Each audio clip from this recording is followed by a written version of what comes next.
Welcome to Innovations and Breakthroughs with your host, Rich Goldstein, talking about the evolutionary, the revolutionary, the inspiration, and the perspiration, and those aha moments that change everything. And now, here's your host, Rich Goldstein.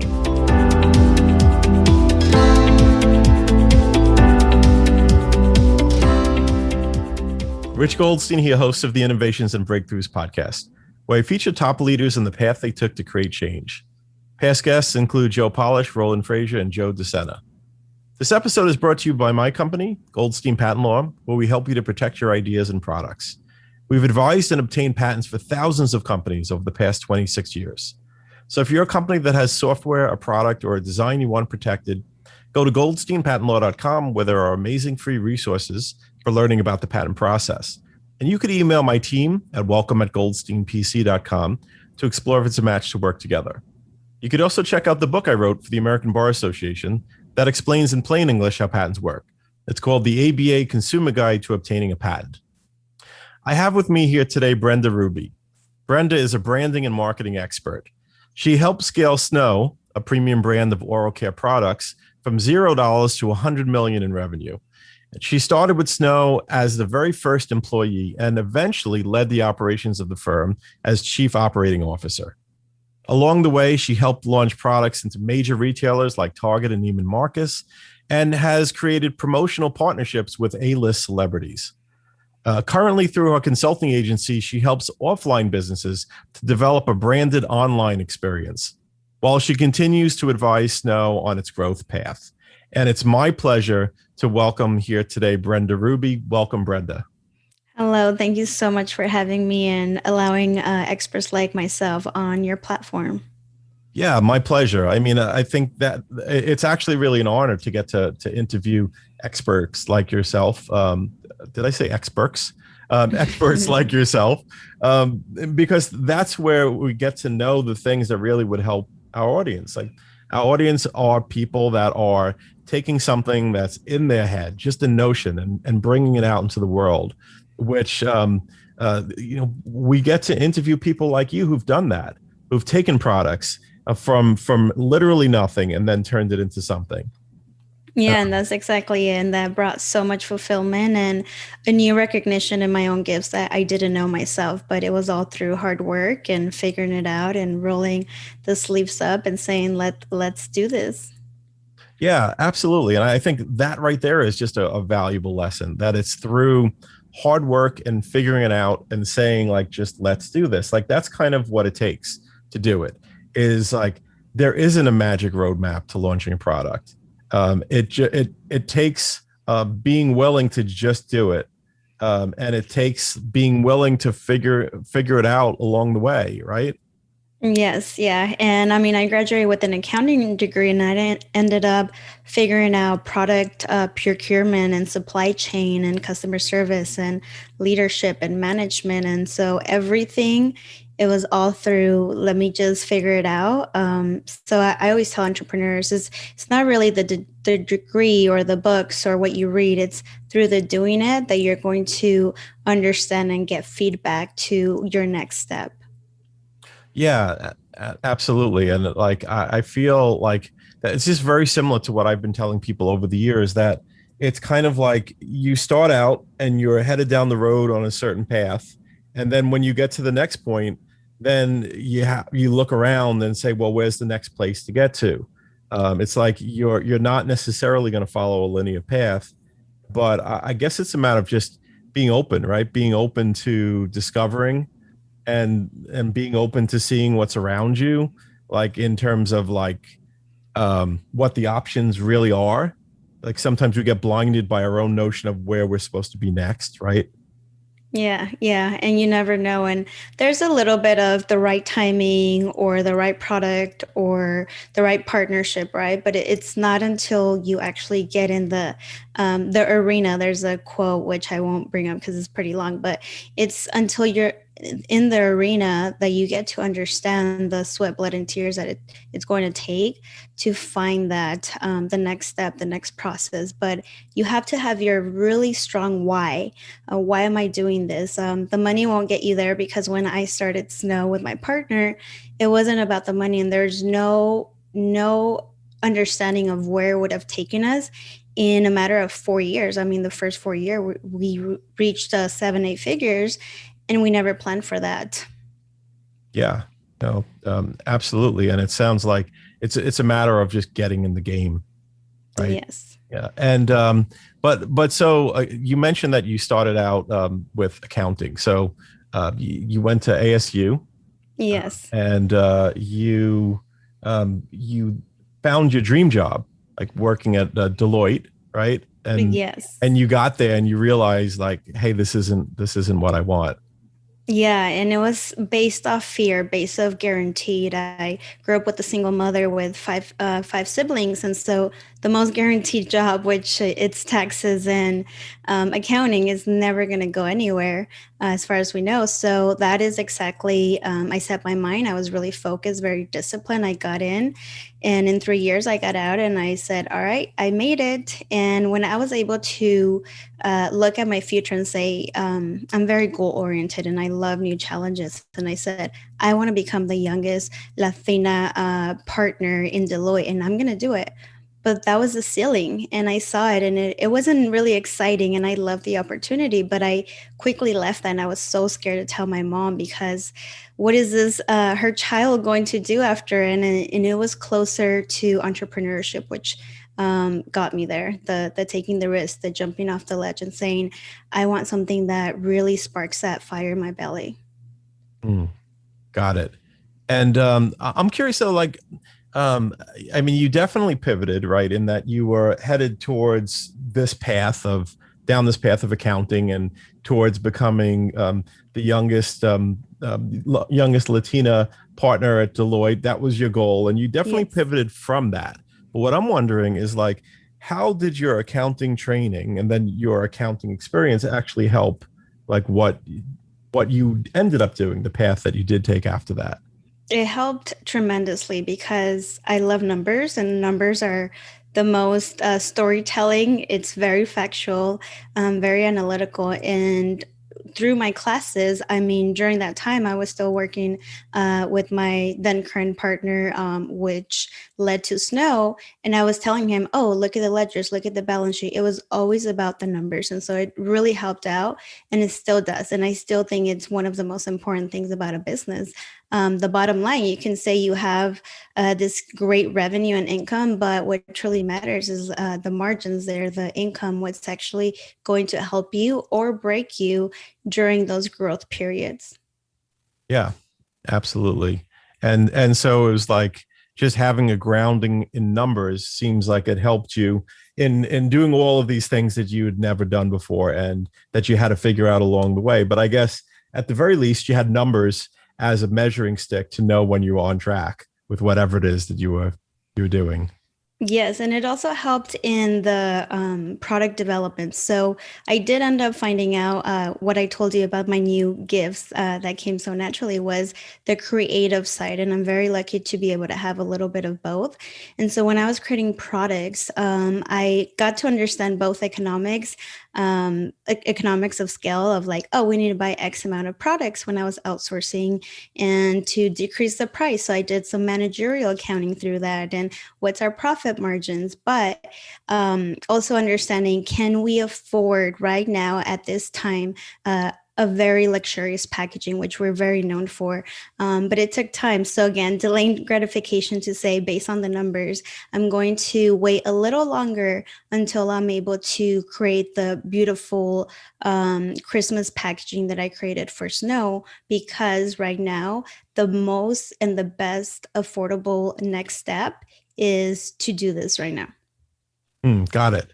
So it sounds like a matter of balancing between business instincts and what the numbers say. Yes. Yeah, that's cool. And but essentially at this point, though, you've been through the product development. I don't know what to call it, product development journey, product development system, pathway, whatever you want to call it. You've done it all. You've got from start to finish at this point, from initial concept to kind of advanced strategies for promoting the product and promoting the product using influencers and things of that nature. Yes. So tell me about that. What part of, I guess, what parts of the journey are your favorite parts, or the things in product development that you really enjoy, or you find where all your skills come together?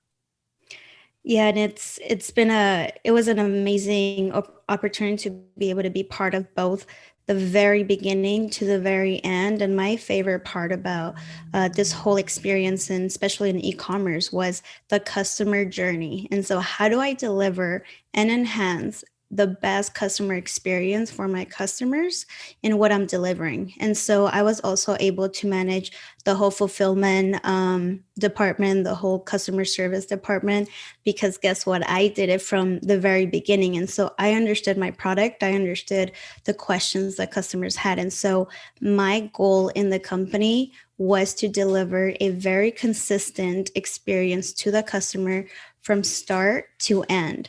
And so the start was developing the product. And so understanding by listening to the customer service request that their lips would get dry when they would use the teeth whitening product. And so I said, what about lip balm? Let's prevent that so we get less tickets, but still deliver that value. And so when they open up the packaging, which was a Christmas experience, they got to have that sentiment and emotional evoke, where they said, wow, I didn't expect this.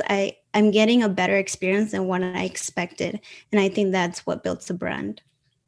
Got it. So it sounds like you put a lot of attention on customer experience, the customer journey. And as a result, one of the things that your company created was a superior customer experience. Yeah. We did. And you can see it all organically on social media. And when you get to that point of people being your best ambassadors and spokesperson without even paying them, they do it on their own, or they go and find other customers or potential customers on Facebook comments because they believe in the product that you've created. That's when I said I want that customer loyalty. Got it. Yeah. So I'm curious though too, is like if customer satisfaction really juices you, it really is like what makes it enjoyable. How do you deal with the negative? How do you deal with like negative feedback and haters and naysayers and all of that? Well, that comes with the success, right? If you're not getting that attention, then you must not be doing it right. So whether it's competitors trying to rip us off, which we had, or just the haters, or just the customers that want that return, just because we have a very expensive product and they want the product, but they don't want to pay for it. And we dealt with all that. So the way I always dealt with it is through integrity, with doing the right thing. Let's leave the negative comments on Facebook, but let's show everybody in the community that's watching that we're going to address that issue. So that was my biggest thing. It's always standing in your core values as a company. And I always say this in branding, make sure that your company takes on those personal or human behaviors, so you can stand in your customers and talking to them. Your brand is a person. So what are our core values? Let's go right back to our branding guideline and say, this is what we believe in. We're going to stand strong. We're going to put it out there. We're going to be consistent about what we say and deliver that experience. And we can see what happens to brands that don't abide by what they say. For example, like Robinhood, right? Like they had the whole scandal, and I looked on their branding guidelines, and it was like, it's all about the customer. And so some decisions come down to like, let's make sure we're doing the right thing by our customer. Yeah, no, absolutely. And then sometimes, I guess what you alluded to there, like with Robinhood, is sometimes it's off brand. Yes. And that's the thing. And that's, I guess, where having a branding guide helps, right? Having your branding be clear and like having, a brand guide so that the people in your organization know how to stay on brand. And that's what every single relationship your brand deals with. And it was very important to me. And I think that's why I was able to uh, keep that consistent branding for Snow and that brand equity elevated.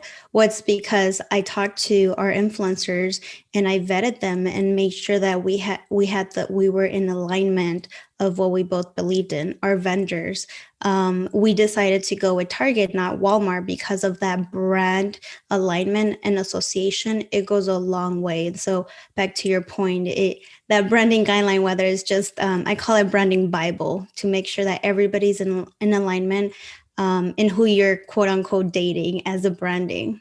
Yeah, got it. And so in terms of influencers, like, so okay, so let's call this like shameless name dropping moment. So let's some of the people that you worked with, like big time A-list celebrities that you got involved in the marketing and promotion of your product. Yes. So we worked with so many, and I always say this in this influencer marketing, there's a lot of different avenues to go about it, different perspectives. So the way we did it and the way I think it's still working, tactics might change, but the strategy is still the same. So we did a lot of micro influencers for the content purpose, knowing that there might not be an ROI there, but then we leveled up to what I call the mommy bloggers that have that huge engagement and loyalty following. And then at the top of that pyramid, it's the best celebrities. And so we worked with the Kardashians. We have a partnership with Gronk, which is, it just makes sense with Gronk and boxers, Mayweather, or the Iceman. It makes sense to our branding because they have that mouth guard. And so that's exactly what our product does. Hmm. Yeah, awesome. And it also sounds like a lot of fun too. Yeah, Um, it was a lot of fun. so what about IP? Like, so what role did IP play in all this in terms of protecting yourself, enforcement? I mean, what I guess what can you relay to people that are getting into launching products about how IP has played a role and what role it might play for them? Yeah, and I'm able to get a lot of insight now, retrospectively looking at what I did and all the work and the lawyers and phase two. Again, going back to competitors ripping us off and having the same product or a similar product on Amazon or somewhere else. It was very important for us to go after that, the patents or the trademarks, or even down to we have the Instagram handle Snow. I mean, that's huge. You Google Snow, and the first thing after the actual weather snow, it's snow teeth whining. And it took a lot of work and a lot of lawyers and paperwork, but we over innovated on a new product, which was the wireless teeth whining product. And that has patents, and it was a long process. I mean, respect to you for doing all that. But it is really important to what I like to call building the moats around your castle. So making sure that you're very strong. So when that strong wind comes of competitors or somebody tries to sue you, you're suited, right? You're armored with all of that. Yeah, yeah, absolutely. And yeah, I mean, I guess to some extent, part of your investment always has to be in promoting yourself and the thing that moves the action forward, right? And the things that help you create that market share and grow that market share. But part of it has to be allocated for protecting the market share and protecting the marketing that you're doing so that other people don't just jump on the bandwagon for all the great things that you create. Yeah, absolutely. And so yeah, let's talk about like consulting. And I know you love working with brands, and you love, I guess, like finding that thing which would help a brand to take off. So tell me a little bit about those experiences of working with other brands.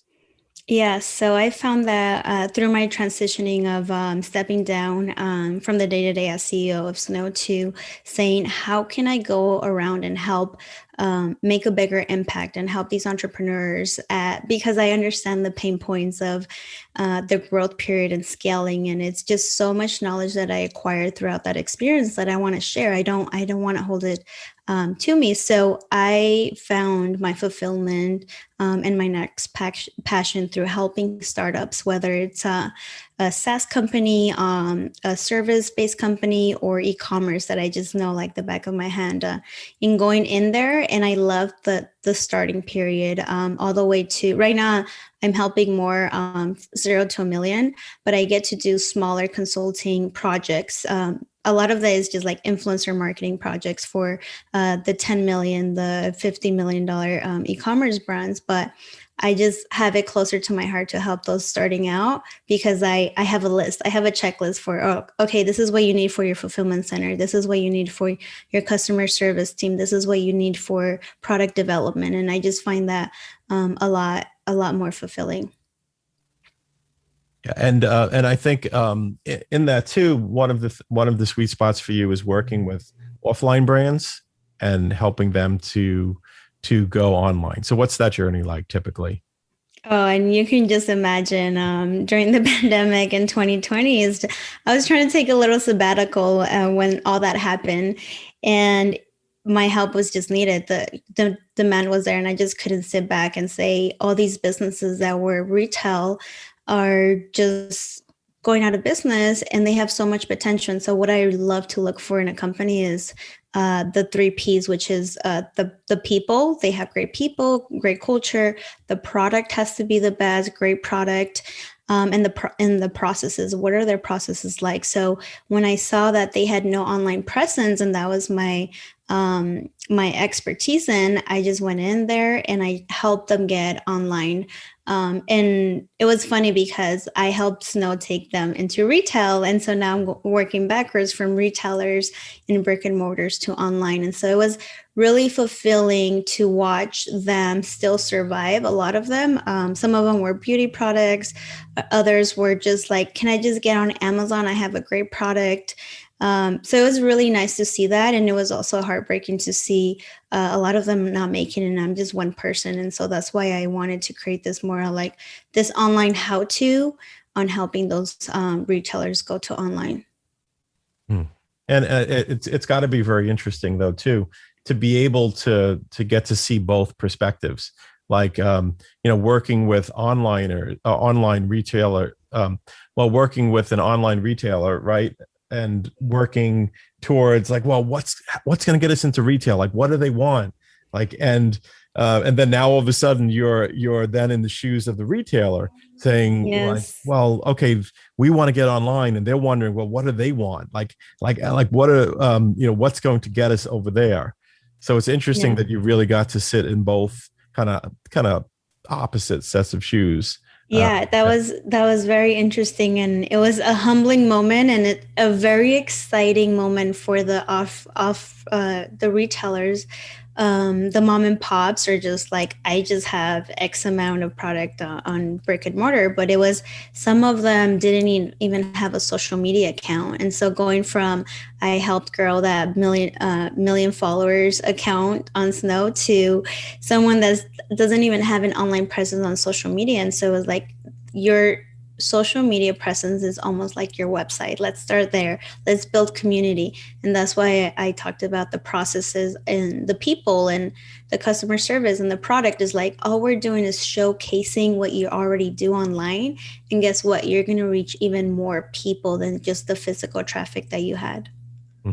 Yeah, that's great. And so, like, in terms of taking all this expertise that you have and you've developed and the things you enjoy, and like you enjoy coaching, you love working with people, and you love branding and helping people to build brands. And so, like you're doing a program on that, right? You're doing a group coaching program to help people to build their brands.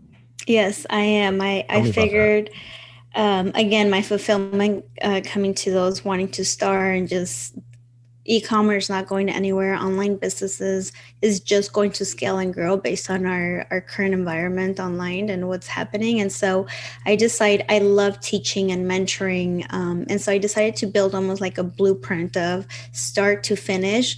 and scaling, and all the way from, all right, let's build your social media. What does it really take to build a brand? And so more on the marketing strategies. I have influencer marketing there. What's working now? I love content, but the most important thing that I love helping brands do is delivering that customer experience on what they already do, enhancing that, building that brand equity for the long term, and how to build community, and always being customer centric. And I just love doing that. Cool. So you're doing a group coaching program. So you are developing community to show them how to develop community around their brand. Yes, and we are so lucky that we're able to do this. I mean, I've never met you in person. I feel so much closer and just helping each other. And I think that's the where we're moving towards, is more on the communication, the helping each other, and reaching masses through what we're so spoiled by, is the internet. Right. Well, some of us are moving towards that. Not everyone, right? But Yeah. I agree. That's what we ought to be moving towards, is working together and helping each other. And so the course is called Start and Scale Your Online Business. Yes. Awesome. Yeah, that's going to be great. Looking forward to seeing what you create there, and the people you bring through it, and the community you create, and the breakthroughs that you create for people around building their own brands. Yeah, thank you. And when it comes from the heart and so naturally, I just can't see myself doing something else. Awesome. So people want to learn more about you or get in touch with you. How do they go about doing so? Yeah, so the fastest way to reach me, and I'm always very active, is on social media, Instagram, and my handle is Ruby Ecom, RUBY, Ecom, ECOM, and that's the fastest way to reach me, other than my email, which I'll give you later to have. But I don't have a website. If I did, I don't know if I can handle all that without, so that's the fastest way to reach me. Okay, great. Well, fantastic. And Brenda, I really appreciate you taking the time to be on the show and share all of your knowledge and your passion with my audience. And I just appreciate you being here. So thank you so much. Yeah, thank you so much for having me on here.